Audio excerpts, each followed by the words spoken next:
Togo, se faire recenser, c'est participer à la meilleure planification de l'avenir commun publié le 4 novembre 2022 par Miadjo. Pourquoi se faire recenser? À cette interrogation, autant sont les personnes questionnées, autant sont les réponses. Toutefois, partis à la recherche de l'information, voici ce que l'on peut apporter comme réponse à propos de l'utilité de ce recensement, le 5e du genre au Togo, ouvert depuis le 23 octobre 2022 et qui s'achève le 12 novembre prochain. Si l'on peut reconnaître que les Togolais ne seront pas conduits à la baïonnette pour se faire recenser, il faut toutefois reconnaître qu'il est obligatoire pour faciliter la tâche aux gouvernants pour ce qui est des programmes de prévision. En effet, indique-t-on, que d'après l'article 12 de la loi numéro 2011-014 portant organisation de l'activité statistique au Togo promulguée le 3 juin 2011, dispose que les personnes physiques et morales sont tenues de répondre, avec exactitude, à tous les questionnaires des enquêtes et recensements statistiques prévus dans le programme statistique national.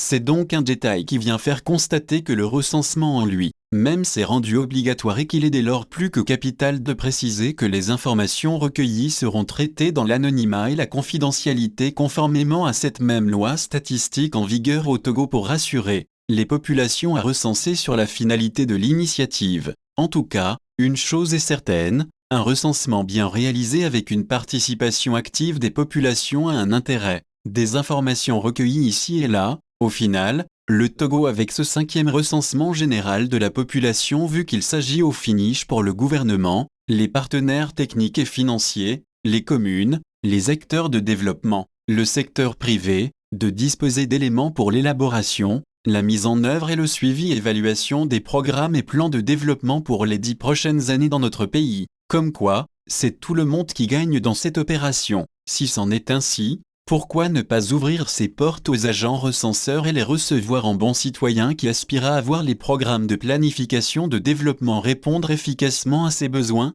T228